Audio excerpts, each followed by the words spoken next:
Welcome to Speak of the Devils, the premier podcast for Sun Devil football. I'm Brad Denny with 3TV. And I'm Joe Healy with devilsdigest.com. Joe, just like that, half the season is behind us. Just 6 games left for the Sun Devils. And, the bye week has come at a good time for a number of reasons for the Sun Devils. Obviously, health-wise, kind of, evaluation-wise, but it's also a good chance to take part of one of our favorite traditions, the Midseason Review Roundtable. And for that, we had to bring in some esteemed colleagues. Starting off to our right, first time I believe in studio. We had him once. Lies. We had him once a couple years ago. Okay, yeah. That's true. First time in the TV. This studio. First time you get to see his face. Facts. Chilly, Yeah. the legend, There you go. the man, the myth, the Yeah. icon. Something like that, at just Chilly. Instagram, Twitter, Snapchat. Make sure you show you guys some love. If you can be named and branded by just one name, like all the professional wrestlers that I love, that means you're making it. So my guy has that among other things. So. All right. So, and of course, this, I believe, is Chilly's 4th episode. So just 89 ahead on the all-time list, of course. Hod Rabino, publisher, devilsdigest.com, the most trusted voice in Sun Devil media coverage. Hod, welcome back for... This is not your first time in this studio. No, this is like second or third? Second time. Right? Yeah. All right. Closing in on triple digits. That's going to be... It was 93. Man, we that Rolex has been long overdue. Whoa. It's on ice. Yeah, we'll see. Okay. Now, before we jump into things to talk about the good, the bad, the ugly, there's some good-looking things that have happened these first 6 games of the 2023 season. Huge shout-out and thank you to Jones Auto Group, which you, of course, know by now, has been servicing the state of Arizona and the Sun Devil community for more than 50 years with multiple locations across the state. They are as strong as it gets when it comes to contributions to the NIL game for Arizona State. You've seen a number of Sun Devils driving around some real sweet rides, courtesy Jones Auto Group, and it's your support, Sun Devil fans, that helps them do that. So keep on supporting Jones Auto Group. The Sun Devil community is truly treated like family by Jones Auto. If you're concerned by credit issues or any other matters that might be standing in your way from getting the vehicle of your dreams, don't let that hold you back. Get in contact with Parker Jones. I'll give you his information here in a second. They're going to outline every possible winning game plan they can for you to try to put something together just for you. And like we always tell you, if you want to know how you could possibly save money on tax dollars that you'd otherwise spend on a vehicle, that adds up when you're buying a car. Jones Auto Group can hook you up there as well. You want to get with somebody you trust. Like I said, our guy Parker Jones, not just the owner and GM, but he's a 3rd-generation Arizona State alum, and like you, like us all, a die-hard Sun Devil follower. So here's his number. If you got your phone, if you're listening to our podcast, if you're watching us on YouTube, just get your contacts going. Put this number in your phone, 602-881-8998. Again, 602-881-8998. That's for Parker Jones. He wants to hear from you and help you out. You can check them out online, browse their inventory of new and pre-owned vehicles at jonesautocenters.com. Jones Auto Group, Arizona's best since 1970. All right, guys. So before we dive into our midseason review, we're going to go down and grade every position group, the coaching staff as well. Let's also take a look at some local recruiting. Of course, we got some experts in the field as well. We're going to take a look back at ASU's last game to cap off the first half of the year. Kind of a familiar theme, guys, going on. ASU's playing like a well enough to win, doing enough to win, but also doing just enough to take a loss. Of course, ASU falling to Colorado by a heartbreaking field goal. Just kind of, high-level thoughts. What were some of your just overall reactions to the game and kind of what it symbolized so far for this first half? It was a carbon copy of the Cal game, maybe a carbon copy of really the entire season, where I feel that the defense puts the offense in position to win the game. They never fall behind too much. And the fact that the ASU offense scored only 7 points in the second half and still weren't that far off from winning the game is, on the one hand, a really great testament to this defense that played well all season long, I feel. But on the other hand, just the offense's inability to, score enough points to beat a Colorado team. We knew this is a Colorado team that had a porous defense, and that really showed at times. But I think that this ASU offense should have inflicted much more damage. And the ASU defense, given credit, aside from Oregon, there is no defense that Colorado played this season that came even close to shutting down the Buffaloes like ASU did. I mean, this was an explosive offense for Colorado that really came to a screeching halt in Tempe, but ultimately it wasn't enough. It's tough, man. I think, you really got to take the good with this. So, because ASU's trying to figure out how to win games. They're still learning. They're going through that process. And, you take out the 2 plays by Shador, the deep pass late in the 4th, and then that 16-yard touchdown run. We're having a whole different conversation right now. So, I think like Hod said, testament to the defense. Defense is playing great, but the offense, they just, they're going to have to figure out a way to put some more points on the board.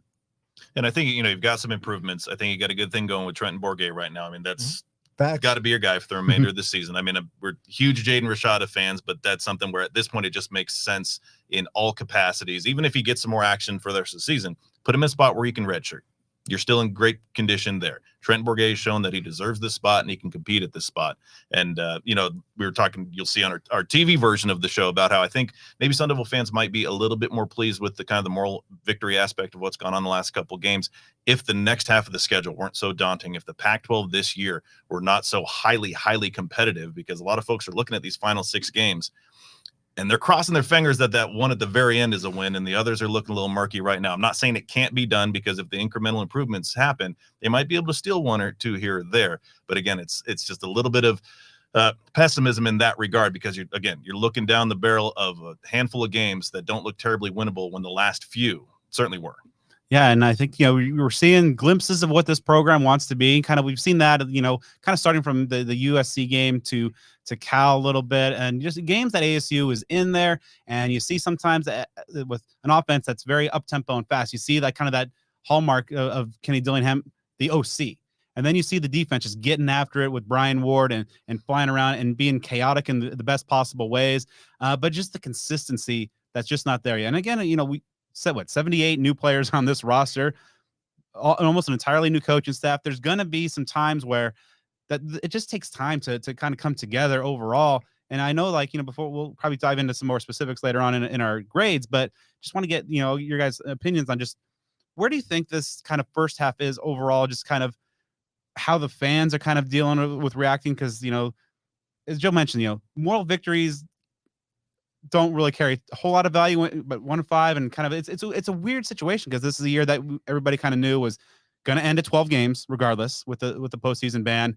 You kind of knew that this was going to be a rebuild type situation in a reload and almost building from the ground up, but just you still see some fans, some folks on the message board, Hod, little, not happy with the way things are going, even kind of knowing that there's been a ton of injuries, that this is a rebuilding year, that all those factors at play. Just overall, how do you feel about kind of the first half of the season, kind of relative to some of these factors? Hey, knowing that we have the postseason ban, I think you got to throw the win-loss out the window, right? Like, you just look past that, and you got to keep in mind, like, the offense right now with Dillingham calling it, so exciting. This is what we've wanted to see, the innovativeness of Dillingham, at the helm, and then this defense that Brian Ward is orchestrated. Absolutely incredible. This is what we've been talking about for the last 5 years under Herm Edwards. All the missed tackles and all that stuff gone. And I love how aggressive they are up front. What Coach Amy has done with that front, Coach Regal, all those guys, Cooper, they're doing an amazing job up front with those guys. Yeah, I think that the fans on the one hand know that they have to be patient, because this program was in a very dark place last year, and really for the last few years, for that matter. On the other hand, and I talked about it a lot because Colorado was just in town a few days ago, you see Colorado that won even less games than ASU last year, just 1 game, and they turned nothing on a dime. And to say that ASU fans are not jealous, not wish that this was happening right now here in Tempe, I don't think they need all the flair and everything that Deion Sanders brings to the program, but being at 500, I mean, I think ASU fans would gladly take that too. So I think on the one hand, there is some frustration, but to have an alumnus head coach, and I said this many times, that is something that the doctor ordered for this program at ASU, because you don't need another vagabond, a carpetbagger that's here today, gone tomorrow. I mean, sorry, Colorado fans, 2026, Deion Sanders is not going to be there. And just the fact that ASU is in it for the long haul with Kenny Dillingham, with the rebuilding process, that's something that fans have to accept. But to your point, Brad, yeah, a lot of fans are just impatient. I don't know who really is patient in college sports anyway these days, but you just have to be patient with this process. And I think Chilly mentioned the rash of injuries has been ridiculous. And this is a team that didn't have that much margin for error to begin with. and we have like one injury piling after another, the process just took a little too long. Yeah, I mean, it's the expectations and predictions really had to go out the window in week 1. I mean, with the self-imposed postseason ban coming through the chutes days before the opener, that has its effect. I know that you can, have the us against the world mentality, rally around the troops, but that's still going to have an impact on you when your ultimate goals are just straight up taken off the table. And then you have the rash of injuries. Like I keep saying this, and I guess I'm gonna have to do the research. I can't think of too many other college football programs, not just this year, even historically to my knowledge, that have started as many quarterbacks as ASU has in such short order. To have 3 different guys in 4 games, the first 4 games of the season to start. That is a really strange thing. The offensive line, of course, has been completely battered. I also think there's something to be said for trying to be as respectful as possible with this, that I think a lot of Sun Devil fans kind of have their head in the sand in a certain respect and not acknowledging that the program is in pretty dire shape right now, or at least was with what Kenny Dillingham inherited. A lot of us are kind of thinking that 6-6, 7-5 type of thing, because that's the status quo. You see ASU, you feel you're pretty comfortable picking around 500. More often than not, you're going to hit the bullseye with that. Things are just in a different state than they may have ever been, certainly in my lifetime, maybe in several decades, really talking like World War II era stuff. What I'm saying is I don't think people really understand just how bad of a situation Kenny Dillingham inherited, and on top of that with so many new players. So again, it's a function of so many different things going on at the same time that long-term patience really needs to be there. I get that it's not always that easy, especially when you see Deion Sanders doing what he's doing this year, when you see Kalen DeBoer did what he did last year and this year. Again, a couple immediate examples in this conference of quick turnarounds. Those are the exceptions, not the rules. So I think, again, playing the long game, knowing that Kenny Dillingham is here for the long run, that's the way to look at this thing. Guys, I got to ask y'all a question, though. Like, think about the expectations that came when Herm started out over here. We all thought that those were going to be 10-win teams, right? And how underachieving were those, disappointing were those. So, I mean, look, that we picked these Sun Devils to be 6-6 or whatever, like 5-7, and they end up being like 3-9. Like, we shouldn't be so disappointed. That bowl ban, I guarantee it doesn't matter who you would have brought in to coach this team. Once that bowl ban hit, all the air was let out. Deion wasn't going to save that. Coach Prime would not have saved that situation, even with his Louis luggage. So Sun Devil fans are hungry for some victories, but if you're hungry for some killer grub, there are a few places we'll recommend, one of which is Burrito Express, which, of course, is a family-owned business that began in 1995. I see Chilly nodding his head when I'm talking about BE. Yeah. The combination of authentic recipes, competitive prices, and a comfortable atmosphere makes dining with Burrito Express a unique experience. You've seen their passion and energy on Twitter. They get into it with the fan base pretty much like no other business around. So they have some fun, but they mean business when it comes to supporting the Sun Devils. You've seen, of course, how active they are in supporting Arizona State student athletes in NIL packages that they put together. So it's safe to say, if you are part of the Sun Devil family, Burrito Express is a business well worth your support. And by the way, the food, absolute top notch. Brad always asks me if I have a go-to. Chilly, do you have a go-to? Hey, I was going to Burrito Express during my entire time at ASU when I got my degree in education. Us teachers, we were starving, and that was the spot. That was the spot. So I love that plug for them. There you go. And they've got 6 locations that you can support. 2 in Gilbert, 1 in Mesa, 1 in Chandler, 1 in Scottsdale, and the Tempe location at the Rural and University, just about a half mile from Mountain America Stadium. They are open 7 a.m. to 3 p.m. Monday through Friday, while some locations are open as early as 6 a.m. during the week, and they're open from 8 to 3 Saturdays and Sundays. You can order online at theburritoexpress.com for pickup or delivery. And of course, if you're not already, be sure to give them a follow on Twitter and Instagram at BurritoEXP, and follow them along on TikTok at BurritoExpressAZ.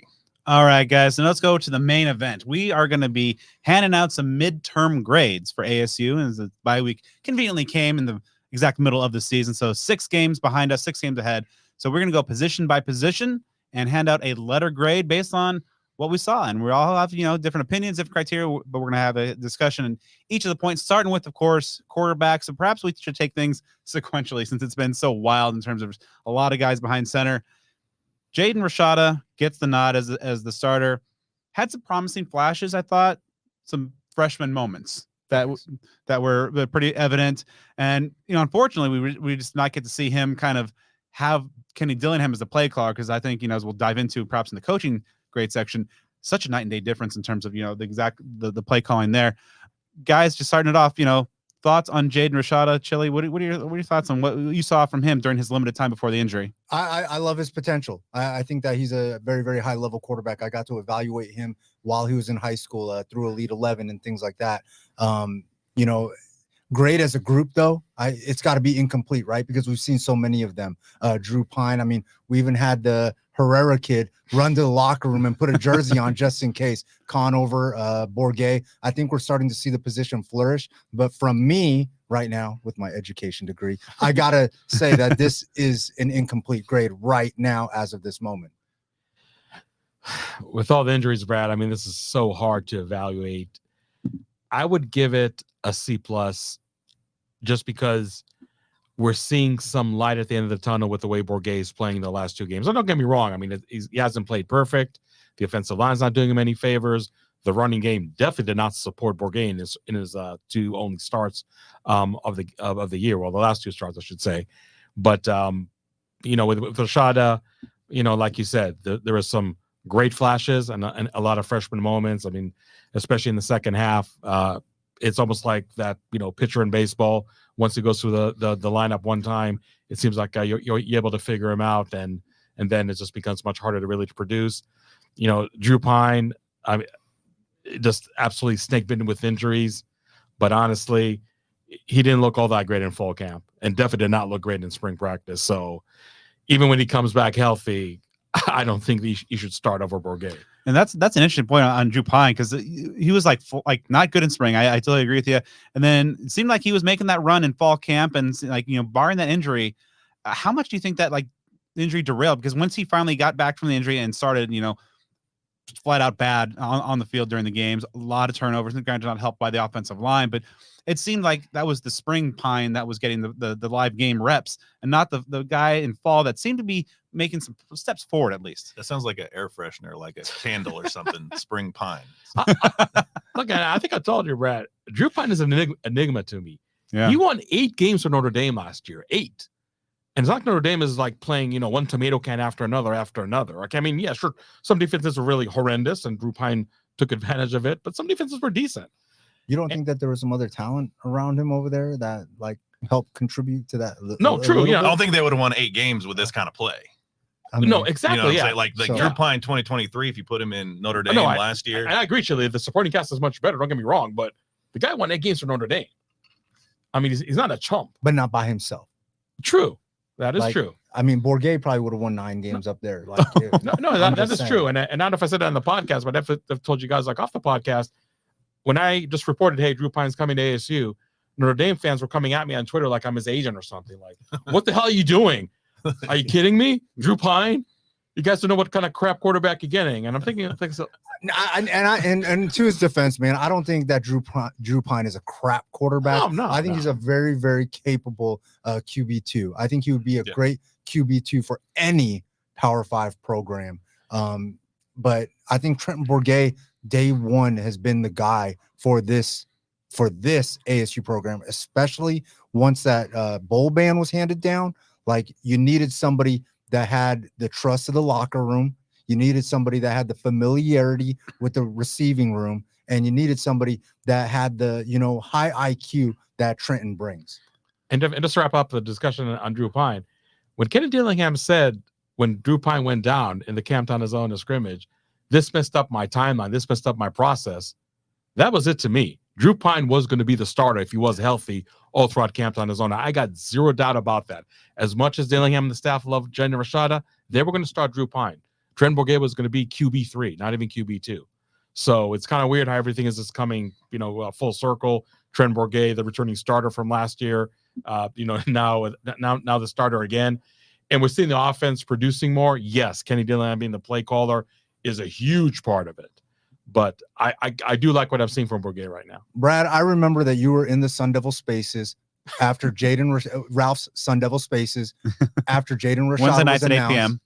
after Jaden Rashada was announced, and I said on that Sun Devil Spaces, you can fully expect Trenton is going to have to jump in that phone booth and put on his Superman suit and rescue this offense and put this thing together. And with the help of Dillingham calling the offense, I think that we're going to start seeing that in the second half. So let's bring that up. The Trenton Bourguet discourse. Let's have at it. So now he's gotten back in the job, and seems like history's repeating itself. He's, quarterback wearing the number 5, started last season too, went down, and Trenton come, as you said, jumped in the phone booth, and now he's at the helm. No wins as of yet, and obviously wins were kind of tough last year, and difficult situations both years. I think he's been really steady. He's not making a ton of mistakes. Has a couple of picks, just one touchdown pass. His completion percentage is down from a year ago, but obviously offensive line I think is much worse now than it was in 2022. What's the overall impression of Trenton this year? I think there's some inconsistencies here because of the injury. He got hurt. He got hurt. Let's be fair. The entire offensive line got hurt. Let's be fair. The offensive line was in such bad situation. Even the offensive line coach has missed games. Come on, and shout out to Coach T. I absolutely love him. But I'm just saying, when is forget about the whole quarterback thing. When's the last time you guys saw that on the offensive line in one of the trench groups? And you think that that's not going to have an effect or an impact? It's absolutely crazy. So I think that Trenton and this offensive line, once they are all fully on the same page, we're going to start to see this team really turn the corner a little bit, and we are going to see dubs in the second half of the season. And also, we'll get to Jalen Connors when we talk about the tight ends. Jalen Connors has been MIA. Let's call a spade, has been MIA. And part of it is injuries. Part of it is kind of questionable Twitter tweets that go up and go down. I've heard that things have been settled down, and I think that Connors is ready to turn the page and on more than more respects in the second half of the year. So we'll see if that happens. But that Bourguet-Conyers connection last year was really strong. I mean, not for the entire duration that Bourguet started, but it was really strong. And I think Conyers misses Bourguet and Bourguet misses Conyers. And if those guys can be on the same page, and Elijah Badger for the last few weeks is playing really well, Xavier Guillory is finally showing up. I mean, the guy that just tore it up in spring practice, tore it up in fall camp. Finally, we're getting to see him play well. But not to belabor the point on the offensive line, and more importantly, the running game, Bourguet needs a balanced offense to really flourish. And he did not get that against Colorado. He did not get it against Cal. And I'm not absolving him from the mistakes that he did just from a pure passing game perspective. But if he has just a good, not even an exceptional running game to help him, I think you're really going to see a much better Bourguet and a much better offense in general. That hasn't happened yet. We'll see if it happens the last 6 games. And I think he's a really good fit for this current situation, because Kenny Dillingham mentioned the fact that he likes to be a coach that leans on the run, but he also realizes, as he said, I think the phrase was like, "I'm not an idiot." Like, he realized that his offensive line is struggling. He's got to play to his playmaker strengths. All of a sudden, you go from Elijah Badger, who has 9 catches over the first 3 weeks, with Baldwin as the OC, 24, including 12 in the last game. And Dillingham knows, okay, we have a quarterback here who's really good, makes quick decisions. He's not going to get a whole lot of time behind that line. And I think Trent Bourguet used the phrase after the Saturday's game, playing point guard, just getting out and getting the ball out to the playmakers in space quickly. You mentioned, Badger, Stovall, Gio Sanders, who's MIA under Baldwin, now all of a sudden getting a lot of use. Guillory is looking better. So right now, given the state of kind of the team, I think, Bourguet has shown to be pretty capable. Now, if he can get a running complement as well, and maybe some healthy bodies in the trenches over the bye and down the stretch, then might be time to cook. Now, of the available options, I think Bourguet is a perfect fit for this team this year. I mean, think about the guy in his story and the road that he's traveled. It didn't rattle him when he didn't have any major college offers walked on at Arizona State. Didn't rattle him when he had to sit for 2-3 years as QB 5 or 6 in some scenarios and work his way into a starting position. This is someone that is just a calm dude. Like, I've talked to him, and you never see him get too high or too low. I think he's the perfect personality for this team in this tumultuous year to guide this team to whatever it may be. I think very highly of Jaden Rashada, and I know he's got a very tremendous future. I also think that putting him out there for the entirety of this season could be more of a disservice to his growth than it could be a proponent to his growth. Drew Pine, a lot of discussion about him. We've seen what we've seen, and you just cannot be comfortable with what you've seen from him at Arizona State. So I don't know what this season is going to look like as far as wins and losses are concerned, but I have a tremendous amount of confidence in Trenton Bourguet to be able to weather the storm, keep things collected as much as possible. And if we go back to the grades, I'll give mine. I'm going to be weird as well because we got some unique ones from our guys here. I'm going to issue 2 grades. I'm going to say like a C if I'm looking at the season to date. But if I'm saying how comfortable do I feel about the quarterback position right now, and if we're looking forward, it's going to be more along the lines of a B, because a healthy Trenton Bourguet, I think it gives you a lot more comfort at the quarterback position than just the turnstile that you see. And that's no fault of any of the individuals involved, just injury stuff. The turnstile we saw for those first, especially 3 to 4 games. And you forgot, Joe, that Trent Bourguet was not rattled growing up as a U of A fan and not getting a scholarship offer from the Wildcats. That's there you go. Exactly. It's a dude that's just been a habitual overcomer. Iceman. All right, so we got a B, an incomplete, a C plus with a C as an asterisk. Okay. The 2 kind of grades with grading on the curve. Dang, an asterisk. I'm going. Well, if you can get an incomplete there. Yeah, and I have an incomplete Chilly. coming up here a little bit later on. I'm giving a B minus. I think Jaden had some very exciting flashes. Ultimately, some freshman mistakes. Drew Pine performance is not where we saw him in practice or below his abilities, kind of bad. And Trenton, I think, is playing well and starting to find his groove. I do think the injuries have taken a little bit of a toll. I think he's not quite to the kind of guy who was dealing at a high level last season. Maybe that comes with time to heal up and some more time over the bye week. So overall, I'm giving the quarterback position through 6 weeks a B minus. Pretty favorable, especially when you factor in the offensive line issues. Jumping over to running back, gentlemen. All right, so it seems like it's despite Sean Aguano telling us every year that it's going to be kind of a multiple guys involved. Yet again, we have one guy just kind of doing everything right now, Cam Scattaboo. And when I say everything, it's not just kind of like in the ex-Valade sense or the Rashad White. He's doing everything. He's throwing the ball. He's punting. He's doing just about everything. He's number 2 in receiving yards as well. Pretty impressive overall, but some questions there. Not a whole lot of big plays. Let's start things off with Hod. Your evaluation of the running back so far. Scatterby does it all. Did he run that drone show they had at halftime in the USC game? You'd have to go back into the locker room. No, but in all seriousness, I mean, running game again. You just throw up your hands up in the air in terms of just the injuries and the frustration over there. I mean, yes, Cam Scatterby was playing. Yes, he's banged up as hell. And that's why he was on a strict snap count against Colorado, and that definitely did hurt ASU. One thing that I don't think a lot of people are talking about, what's even worse than Cam Scatterbo being banged up and whatnot, DeCarlos Brooks missing multiple games. Still the number 2 rusher, and he hasn't played in 4 weeks. DeCarlos Brooks has played well when he was healthy and he was in there, and he complimented Scatterbo really, really, really well. And I know Chilly knows him from the Chandler High School days, so you're probably not surprised to see him play as well as he is. Kyson Brown, I said at fall camp, those coaches are going to have a real headache whether to redshirt or not. Sure enough, he's not redshirting, but he's still a freshman. Still a little surprised about Javen Jacobs not getting down much run. Maybe that's something that happens in the second half. George Hart, being injured. I think it's something that does hurt. I mean, even though he wasn't really that high, in the order of the depth chart, Tevin White has been a disappointment. And yes, I will own up that I called him the X player on offense because I thought that he would complement Cam Scatterbo so well. 9 yards on 6 carries. I really thought that he really could play well because there would be much less pressure on him to perform, and he definitely been a big disappointment. So, if you're asking me for a grade, I'll go B minus because I have the utmost respect for what Scatterbo has done, especially being injured and banged up as he is. But again, just with the injuries, it's almost even hard to give a grade. So I'm not going to go the incomplete route. I'll just give it a real grade. We get one for the show. Trying to get me. I agree with the B. I agree with the B. Look, it was early in the season, Brad. Me and you were in the press box talking about the Scatterbrooks backfield, right? And we were really excited.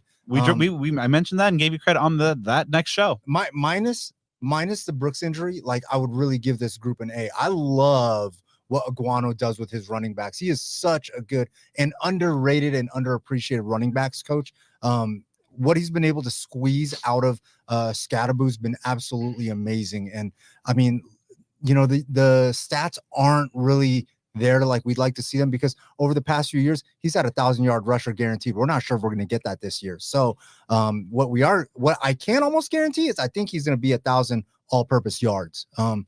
Scadaboo's really done a great job, and he pretty much carries this grade by himself with that B. But if Brooks gets injured and is able to get some time in the second half, I do think that this could change to an A really quick. Extra credit, you know what I'm saying? All right, so I got a question. I gotta be difficult again. Are we talking about the run game, or are we talking about the running backs? Running talking backs. about the athletes. Running Okay, backs. because that changed my. If it would have been the run game, it would have been somewhere in the mid to low C range. Because the run game not been anything too special. Running backs, I'll go B-, just simply because what's been said, but a little bit of a lower grade just because the numbers are not there. The rushing is not quite there from the run game perspective. Yes, you have a great athlete in Scadaboo and a very talented runner. I'm not necessarily taking away from him. The offensive line, major issues. Quarterback issues, again, major issues as well. This is something that you hope and think and believe can progress, and maybe the back half of the schedule, I know you play some tough teams, some tough defenses, could have some brighter spots than that first half. So some areas to clean up, but if we are talking about them as athletes and you have what Scadaboo has done, and just in small capsules, especially that USC game, taking the college football for a hot minute of time, that late night in the Pac-12 after dark, Cam Scadaboo was like the most talked about guy in college football for a hot second. More people are talking about him than Caleb Williams, until Caleb Williams ended up winning that ball game. So again, some areas to work on, some bright things if you look at it from that broad perspective. Yeah, I think obviously everything you guys talk about Cam Scadaboo, like he's done everything. He's been creative, and in the pass game and special teams with the boot, pair of 53-yard punts. Although I believe that second one was negated by penalty, still pretty good. And the Wildcat package has been effective at times, and it'd be interesting that they did see that they were starting to iterate off that a little bit. We saw kind of the pass touchdown to Badger at the goal line that was negated also with penalty. But he's been a one-man show, and the one thing that I think really kind of drops things down to like kind of a B for me is just the lack of explosive runs. The longest rush by any Sun Devil so far, just 18 yards. And obviously Jaden Rashada would be a big threat in the run game. Trent Bourget, now that is not necessarily kind of the runner. Yeah, he's pocket mobile. Although I'd say maybe he's also receiver mobile. That catch is one of the best catches I've seen by any actual receiver, let alone a quarterback, in a long time.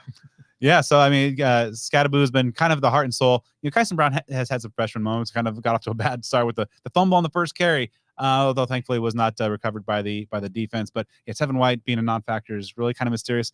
Banged up in spring, but I mean, he's a 4-star guy. Flashes in last year's U of A game that really have not materialized so far. So you really hope that Brooks can come back, because I thought, like, in addition, like, he was really good in that fullback role, just traditional running back. It's the lead blocker for Scat, was really, really good on the 65-yard Badger touchdown early on in the play action. Huge block and pass pro. I mean, that's a guy who's missed, who's obviously worked over the years and has had his chance, and unfortunately kind of snake bit by injury, though. So overall, I think this is in good shape for being kind of a one-man band. You'd like to see some help and some more explosiveness. That's something that Kenny Dillingham talked about in terms of getting a more explosive threat out of the backfield, and he would hope that Tevin White could be that guy. Doesn't seem like it is right now, so maybe over the second half we see a guy like a Kyson Brown or Javen Jacobs maybe come to that role. But overall, I think, especially factoring in the offensive line issues and the inability to kind of win those one-on-one battles and open some lanes, I think a B. I'll go B+. Give those guys a nice little extra effort, because they're kind of grade on a curve with that O-line. All right, before we dive into our grades for the pass catcher groups for the Sun Devils, chance to talk to you guys about the good brand, homefieldapparel.com. As always, just the absolute best stuff that you can get. Seasons are changing. They got an amazing assortment of hoodies out there for you, as well as, of course, amazing vintage collegiate licensed apparel. The baseball script Devils hoodie on the oatmeal. Man, God, that is a work of art. Folks, head over to homefieldapparel.com. Enter offer code SOTD23. You get 15% off your first purchase at Homefield Apparel. And, if the holidays are coming up, 150 other schools from the FBS, FCS, even some lower divisions. So anything for the holidays, for the whatever, insert your school alum in your life. Head over to homefieldapparel.com. And again, SOTD23, 15% off your order. All right, fellas, let's talk about the pass catch. We talked about the quarterback and kind of the revolving door there and the impact that it has on the chemistry. Wide receivers have been kind of like a interesting group so far. it seems to be like almost a tale of two stories, and even with kind of the tale of two of the season in terms of the first 3 games with Baldwin, this next 3 games with Dillingham. But overall, let's start off with you, Hod. Wide receivers, what do you think so far? Kind of we've seen the first 6 games and your grade.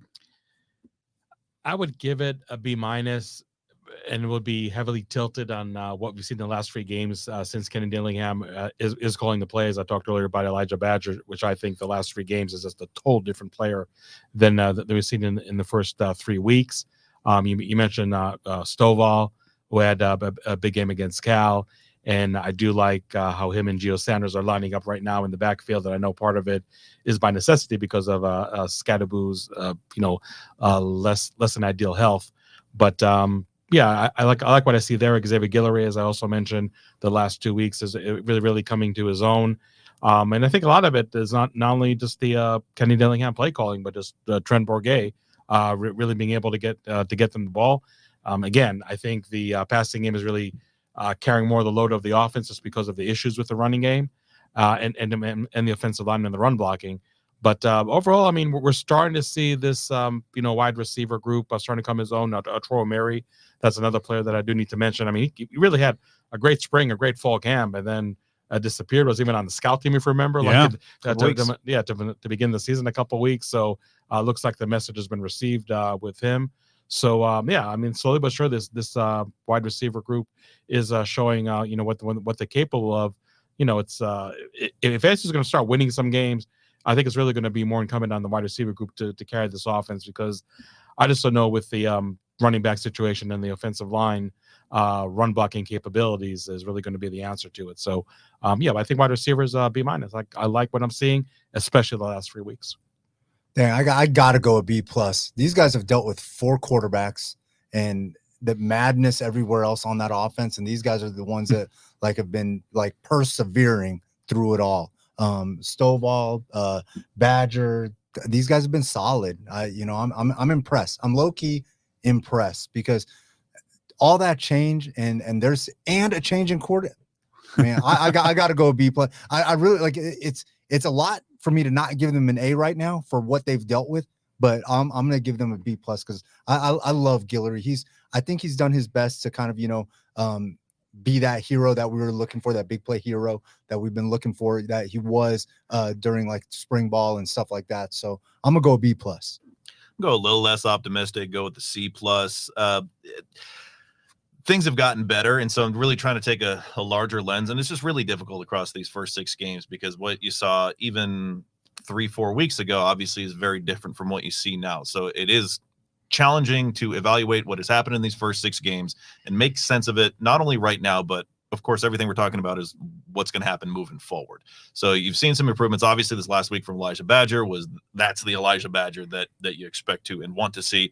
And his numbers look pretty good right now. He's on pace for over 60 receptions, which is pretty dang good. And if he keeps this up over 800 yards, and you think that he has the potential to do better in the second half than he did over the entirety of the first half. So, a lot of that is just wanting guys to be a little bit more consistent, but that starts at the top. That starts with quarterback, offensive line. So I get that even that grade is not necessarily an indictment on this entire group, which might sound a little hypocritical because I'm evaluating this group and only this group. I understand that it doesn't necessarily land there. So, again, there have been some performances that have impressed me, and certainly it is not lost on me that they have gone through it just like everybody else on this roster, especially on offense, has. So some things that I'm proud of, some things to be desired for sure. We've mentioned a few guys out there that just haven't seen too much from. Obviously we don't need to get into the whole Jake Smith thing and how frustrating that is that he and Xavier Alford aren't on the field. Troy O'Meara, I mean, he's only got 3 grabs, but 2 are really big touchdowns that he's had, including last week. So some potential there. I expect that my end of season grade is going to be higher than this grade. I'll put it that way. Yeah, that's certainly trending well. Elijah Badger, now that they're actually scheming to get him the ball, is delivering. The career high 12 receptions against Colorado, over 100 yards. I mean, this guy just 9 catches over the first 3 games of the season is pretty criminal. That's not great. You don't want that. Even with the kind of the situation at quarterback, you got a wide receiver 1 in the Pac-12 conference. get him the ball. That's what Dillingham has done, and we'll get to the grade on Dillingham a little bit later on. But other than that, I want to see more consistency and also the lack of explosive plays from the passing game. We've seen it at times. There's a play action pass to the 65-yarder to Badger, but just consistently not enough plays that are really kind of stretching out a defense, and I think that ultimately is kind of maybe hurting the run game as well. But things are, I think, trending well. Guillory, after kind of some rough weeks, and then that very costly drop against Oklahoma State that could perhaps have swung that entire game, has been much better as of late. 4 catches, 61 yards last week against Colorado. Pretty good. Stovall, 9 catches over the last couple of weeks as well. He's getting more involved after a stretch of just like kind of 2 receptions over the first 4. Like, this is a guy that is coming off some big time numbers in his previous stops, but now he's starting to see him be more reliable. Gio Sanders coming off a 40 catch year was a non-factor as well, but starting against Cal, getting a lot more involved. You've got a carry out of the backfield as well. Tromery's out of the doghouse. You just wish that Jake Smith could do and add to this group.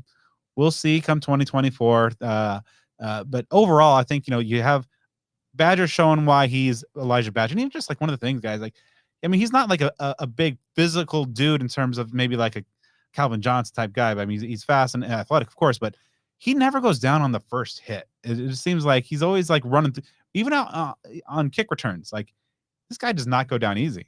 No, he's a stud for sure. And I mean, just following in the line of the, Brandon Ayuk, N'Keal Harry, not maybe in build or whatever, but just, standout wide receiver that's going to hopefully try to, make a jump into, a high draft pick. He's legit.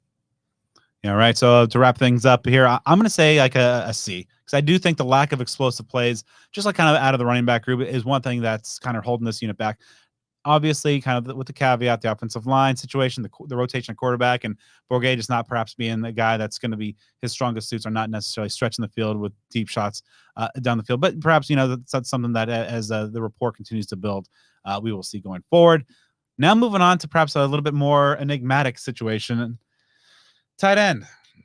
Yeah. So no, we're talking all season long about how Jalen Conyers coming off of that kind of finish to 2022. This is an offensive scheme that loves to use tight end, with Oregon tight ends having 10 touchdown catches a season ago. Mixed bag at best so far. Hod, why don't you start us off with just kind of the Jalen Conyers situation? Yeah, I mean, it really is an enigma, like you said. ASU worked so hard to keep Jalen Conyers over here, and the good friends at the Jones Auto Center is part of that with their generous NIL deal, and also other NIL deals that Jalen Conyers does have. Coming into the season, he was the top NFL draft prospect on this team. And the other day, you have, I believe, 6 NFL scouts that probably came to see Jalen Conyers, and they're just leaving the practice field going like, what the heck is going on over here? Just this last week, as we all know, Jalen Conyers doesn't practice with the tight ends. He practices with the wide receivers. That's definitely not something that you do because his blocking skills have improved over last year or anything like that. A message was sent. He barely plays any snaps against Colorado. Kenny Dillingham said that it was due to illness. Sometimes you got to say what you got to say, and I'll leave it at that. So it's been extremely disappointing to see what's going on with Conyers in the first 6 games. As I mentioned earlier, from what I'm hearing, the message has been received, and maybe we'll see a player that's really turning the page. I'm not oblivious to the fact that he did have injuries earlier in the season, but something was just not really clicking there. And even, as we mentioned, we saw Dillingham get behind the play calling, and now seeing a different Elijah Badger, for example. And you're seeing other players do well, like Xavier Guillory, but where's Conyers?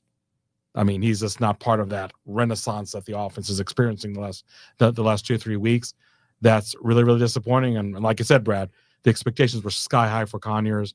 Hasn't even come close to fulfilling them. Maybe there's some hope it's going to happen in the next 6 games.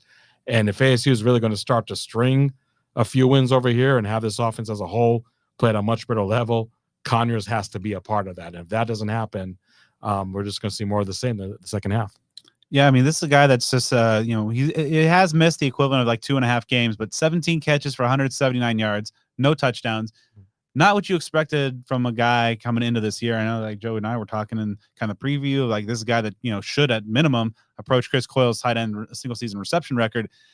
Got some work to do in that capacity. And of course, there was the tweet that was sent out. Maybe we should, I don't know, that Conyers perhaps disputed that his status as being not prepared or not available for the game. Kenny mentioned, of course, as you mentioned, was ill and missed Wednesday and Thursday's practice, so they felt that he was not ready to go. Conyers sent a tweet to the contrary that has since been taken down. But hopefully that, as you said, Hod, maybe that message has been received because he does have the ability to get out there and make a difference. But this is a group overall that's kind of been hampered by a little bit with just needing to be more a presence in the trenches and help the beleaguered offensive line. I've seen that in practice as well. Ryan Morgan's getting a lot of playing time. Not a guy that perhaps we saw would see this level of reps. Chilly, what are your thoughts on just kind of what you've seen from the tight end so far? I mean, as far as a grade, it's got to be like a C, right? I think we're all disappointed in the production, the output from Conyers, because we all kind of expected something else, right? But, Swinson, Pierre, they're trying to, figure their way into the rotation. They're trying to, take advantage of opportunity. That Pierre definitely looks like he's opportunistic right now and wants to step in and be a factor.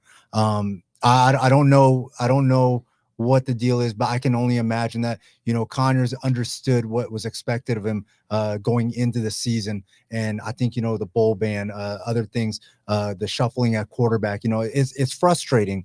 And the fact of the matter is he like Hod said, the highest graded, draft prospect for the Sun Devils. He's frustrated and he is the superstar. So, he's going to kind of vent.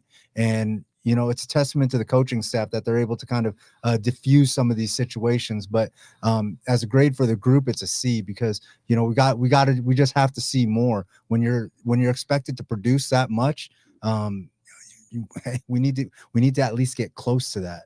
Yeah, for me, grade wise, I'm gonna go D plus. 29 catches across those three players, 0 touchdowns. 2 of those guys average less than 8 yards per reception. That just doesn't stack up. I mean, this is a collective improvement of things that we saw years ago when you would have maybe like 10 or 12 catches across the entire tight end room for the season. We've been there consistently, so that's why there's light there, and there's still definite hope. I mean, you think back to last year. Dang near everything Conyers did was in that second half of the season, from that Colorado game when you had Trent Bourget starting quarterback, and most importantly, Sean Aguano taking over the play calling, which is something that obviously had a very similar coaching change that happened this year. So there certainly is hope. But yeah, I mean, you look at the full body of work, and to see Jalen Conyers with 17 catches at the halfway point of the season, that's maybe not quite half, but maybe like 2/3, something like that. What you would if expect, you certainly would have thought that he would have 20-25 catches by now, trend his way toward about 50 receptions. That was very realistic, maybe even more. It's we're talking about these potential record-setting efforts that he could put together. That's kind of the barometer right there to get to that 50-60 catch mark, to get to that 600-700 yard mark. That's some of the best stuff that have happened by ASU tight ends in history. So this group as a whole was really supposed to be it. Again, Bryce Pierre, Messiah Swinson, these guys are doing some things, but if you look at the numbers and just take a very kind of cold, hard, factual view at it, maybe an unbiased view, there's a lot left to be desired. Once again, this is kind of talking about the running backs, the receivers, the other skill position groups, that there are so many other things that go into it in addition to what these individuals do, but they got to be there. They got to make the plays. We've seen some drop passes. We've seen this enigmatic behavior. You put the whole body of work, and it's something that has been one of the more disappointing outputs on the team so far to me. Yeah, I'm going to go with a C for my overall grade, just because I think, this is well below kind of what Conyers should be doing at this point. And hopefully that message is received, and then we see the second half 2022 Conyers and the second half of 2023. But I do think that you see Bryce Pierre kind of flashing that, he's going to be probably a big time guy in 2024. Jason Mons is the tight end coach. He's very high on Pierre's potential. Swinson, having to be more used in the blocking role, and Ryan Morgan, I think, has done some unheralded work. As a blocker, we've seen him, just kind of in the H role, and coming out of the backfield, kind of a lead blocker in a fullback capacity, and just the offensive line, just a lot of help there. But yeah, you just want to see more dynamic playmaking from this group, and specifically from Jalen Conyers. This guy's got a world of talent. We've seen him do it in the Pac-12 conference, and just this team's going to, make a little bit of a run and maybe take down a team or two down the stretch that they shouldn't. Conyers is going to be the guy that's going to have to step up and make that play. And yeah, Brad, I realized I didn't actually give a grade, but I'm almost in line with Joe. I would give a grade of a D because I know Swinson is trying. I know Bryce Spear is trying. Ryan Morgan actually has been, to your point, a pleasant surprise. But that group really has to step up more when their leader, Jalen Connors, is not really playing up to par, and they really haven't quite done that. Maybe it's asking too much from them, but just because for all of that overall production of that position, I would have to give a D grade. All right, now it's time to head to the trenches, and the offensive line has been rough and a little bit, I mean, in many ways outside of their control. The injuries hitting this position, gentlemen, are maybe unprecedented, at least in terms of like recent memory or recent Sun Devil history, because just like so many guys are either hurt or not playing at 100% at this point. It's really hard to grade. Overall, I think that the pass pro has been better than the run game. We've seen some guys step up that have been called into action, but how do you guys kind of like tackle the evaluation of this position group, kind of given that so many guys that, you know, at one point, you know, we've seen guys that perhaps just one of the desired 5 opening day starters in the lineup at a given time. You know, how do you guys go about kind of evaluating a position group that has been battling with so much stuff kind of in the injury front outside their control? And that was going to be my first point, is like, if you think back to the spring and project, and you see the transfers and the returning players and all that stuff, when you had the roster, you knew what you're going to be dealing with, and you projected the starting 5 offensive linemen for this team. I mean, you have probably a few of them who have not and will not start a game, others that are barely available. You know, the Ben Coleman's, the Aaron Frost, the Emmett Boley's. You know, you can go down the list quite a bit. Obviously, Isaiah Glass has had availability issues recently. It has just been such a turnstile of guys just trying to find their spots and trying to contribute and trying to get some continuity. So in one respect, you feel for them. But in another, man, it is just highlighted some major areas of need.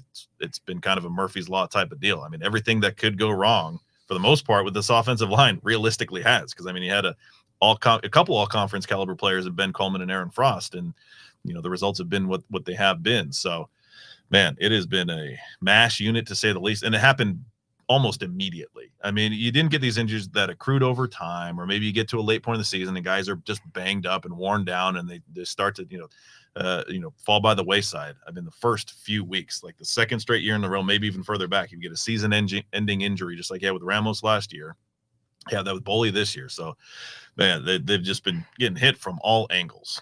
Coach Tuatelli wasn't even immune to this. I brought that up earlier, right? Missed 2 games. Yeah, the coach even missed 2 games. So real quick, got to show some love to Coach Miller, who picked it up. You know, yeah. And I know Coach Dillingham, you know, dedicated some of his time to that. So I mean, how do you grade this unit, right? Like, because if you do, then you got to start looking at 2 quarterbacks were injured in 1 game.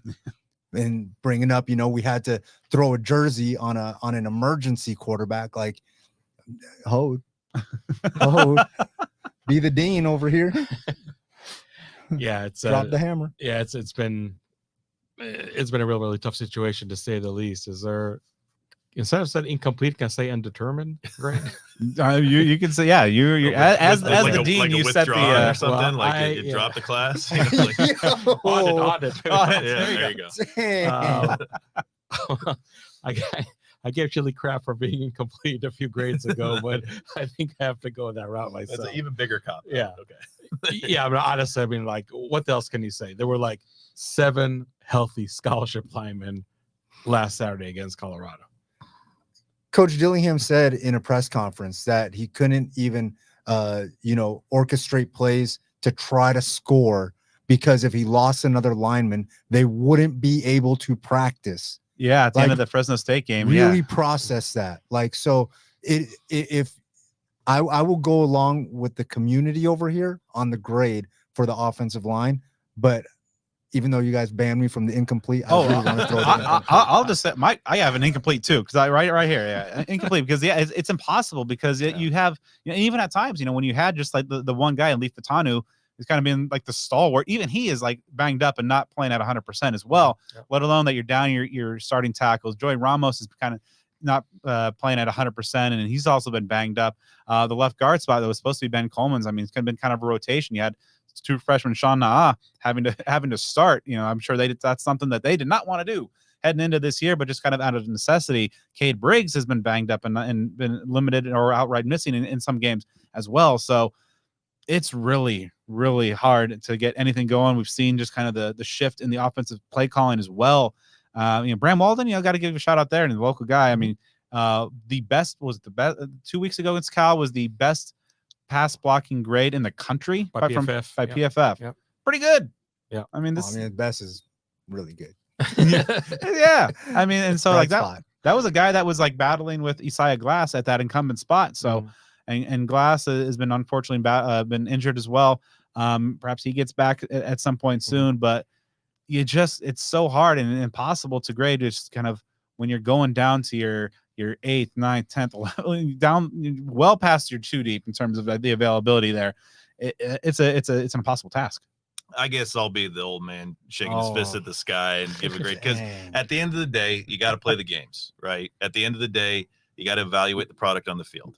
And that's there. And I get that there are a lot of circumstance, but if we're saying, what grade would you give the play that you've seen on the field, which I think is, a reasonable way to introduce this topic. You look at, they've allowed 22 sacks, the run game, 2.7 yards per carry as a team, under 84 yards per game as a team on the ground. I'm gonna give it a D. Again, it's just taking the nutshell of the performance and saying it is what it is. It has been a poor overall performance. It has in many cases been a liability. Now then, is it their fault? Does it make sense that it is a liability? Oh, hell yeah, it does. But it's still a liability. So I still got to give it that grade. It's one of the most tough circumstances that I've seen ASU have to deal with, but that's still largely the reason that they've lost a few games. So again, I understand the incompletes or the withdrawals or the drop out of schools or the transfer portals or whatever grades we're given here, but I will be the one. Dang. If I gotta be the hater, I'll be the hater for The right now. hater. All right. So I've seen Chilly over here getting ready with the rebuttal. No, it's just like I get it, right? Because we have to be like objective in this, but it's just so hard because you're grading the kid that struggles with math on a math test, on an SAT type math test, like because there's so many injuries. They're missing a coach. We've seen the injury ravaged season where we had 3 quarterbacks play with the opera singer and all that stuff, right? But have you ever seen a group ravaged so bad that even the coach misses game? Come on, like you have to be a little bit fair here. So I go with the group though. I go with Brad. I got to side. Well, the majority is going to rule in this one. I'm the only one who gave an actual grade, so the community answer there is more along the incomplete. I'll just be the one to add a little something else to the fire. All right. So before we switch over to the defense, talk a little bit about the huddle over at devilsdigest.com. Hod, obviously the best resource for folks. And, if folks that are listening to the show are probably already there, but if you're not, get on in and Hod, tell those few folks probably amongst the audience right now what they're missing by not being in the huddle. Yeah, just a example from just a few hours ago. My premium subscribers are enjoying a great interview I did with defensive coordinator Brian Ward. And I'm going to talk about the defense in a few minutes over here. So if you want to enjoy the same content that my premium subscribers are enjoying, go to devilsdigest.com, sign up as a premium subscriber, get to enjoy some great content, a great community of Sun Devil fans. My man over here, Chilly, with his finger on the pulse on the local recruiting, also recruiting out of state. A lot of good nuggets that only going to get beefier as we get closer and closer to the December signing period, which is about 2 months away right now. So there's definitely a lot to check out. We're not resting on the bye week. We're definitely working hard. There's some more articles to come this week, so come join us. So you may not be able to get beef nuggets at Burrito Express or Spaghetti Shack or other food sponsor, but you can get beef nuggets at devilsdigest.com. Yeah. With a side of chili. There you go. All right. So let's switch over to the defense and start handing out some grades. Starting on the offensive line. Obviously, this is a defense line. Yep, defense line, right? You said offense. Defense. We need to go through that again, man. We just tore our hearts out here. We had some incomplete major separation. That was emotional. Okay. The defensive line, kind of the flip side, because this has been a group that has been collectively pretty damn good. You just guys, I mean, going back to just last year, the scheme of that they were running really was so passive and vanilla. We saw what ultimately kind of undid. That's why the Territorial Cup right now is in Tucson. I think just that there's the passiveness of that scheme came back to bite ASU time and time and time again. Not the case this year. Brian Ward, read that interview, because I mean, this is an architect of somebody. He's bringing a lot of stuff out of an offense in a lot of confusing, effective ways. Let's start things off. Chilly, the D line. What are you thinking? Man, I love this. I love what's going on this defensive line, because Hod, me and you talked about this a lot, that there was a lot of worry that we were losing a coach that everybody loved. And, was Amy going to be able to, help out and get everything right? Ward, are they going to be able to, make this thing work? And the defensive line has been the shining star of this team. BJ Green's been amazing. Dorba's been awesome. I think he 6 sacks. He's got to be close to leading the nation. 7.5 tackles for loss 2. Mallory has been incredible, especially lately on a tear. And then Clayton Smith is, coming along. So man, this has to be the shining star. This has to be our moment collectively to enjoy. I am going to throw this out right now. I am giving the defensive line an A+. They've anchored this defense. They're getting to the quarterback. They're playing with a lot of violence, and they're playing fast and aggressive. And I love what Amy and Ward and Regal have done up front over there. Great job, guys. Super proud of them. Yeah, Vince Amy, every practice he's yelling, play with violence, and they have been. Yeah, I have to give it an A grade. Absolutely very pleased, and I think fans should be pleased with this defensive line play. And I know, Brad, you talked about last year in the horror show that Donnie Henderson, defensive coordinator, very nice man, was. Very nice man. Very nice man. But I always tell ASU fans, I don't care how low the bar was in 2022. That doesn't mean we should say, well, Brian Ward and his staff had nowhere to go but up. This defense as a whole, but especially the defensive line, is just playing out of their minds right now. It's a damn shame they don't have much to show in terms of a better win-loss record. But I don't want to pit the offense against the defense, but another thing that I have friendly fights with my subscribers, this is not the problem child of the ASU team right now. The defense is not it. No. Yes, they're not creating turnovers. Maybe we'll talk about that a little later. They're doing everything else great. 18 sacks after 6 games, getting 17 sacks the entire of last season, and averaging 3 sacks a game. That is a stat that any defensive coordinator in America will take. And it was pretty slow rolling in the early going, right? Yeah. So that's even in probably a smaller space, which even speaks louder to it, right? Just like with offense, Kenny Dilling, I'm calling plays. Yeah, exactly. Defense. No, just joking. No, but absolutely. And Chilly mentioned, all the great contributors. I mean, BJ Green, I guess we're kind of used to him, being a stud at the edge position. He's taking his game to the next level. Kind of a shame that Clayton Smith is a little banged up, but did show some flashes. And when he's out, Prince Dorba playing unbelievable. Ooh, unbelievable. Revelation. He had a great game against Colorado.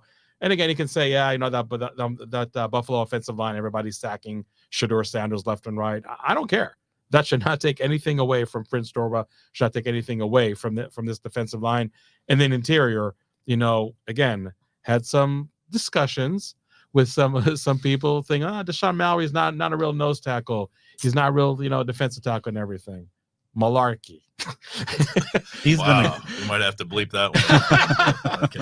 No, but seriously, Deshaun Mallory is a player that, if you recall, ASU thought they had him. Then some academic issues, and then they did have him. And now that they do have him contributing, he is playing great. Anthony Cooper was started out injured, but now is playing well. CJ Fight, unbelievable freshman phenom. I mean, how great is it going to have for the team to have that guy for the next 2-3 years? Even I would say Tristan Monday, was contributing there a little bit, but defensive line, absolutely, you can't say anything, that they really did take away from what they're able to accomplish, whether it's pass rushing, whether it's stopping the run. I think they've done a great job. And again, just look at that Colorado game. Look at what every team not named Oregon was not able to do to halt that Colorado offense, and that defensive line did a masterful job last Saturday. So I'm gonna grade wise go with A-. I'm not super hating. I'm very encouraged by what's going on. The only reason I'm a tick beneath these guys is that 2 games span against the run. USC, California.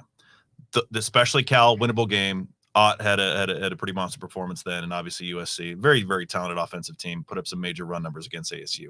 If the line and the defense collectively is able to clamp down more on the run in those 2 games, I'm confident you take the Cal game, possibly get USC as well. But I'm looking at the big picture here and not letting that be a big deflating factor. This was the group that really had a lot of questions about. Like we've talked about a lot, that we thought that the offense would be way ahead of the defense and the defense might catch up. And it's kind of been the inverse of that throughout the course of the first half of the season.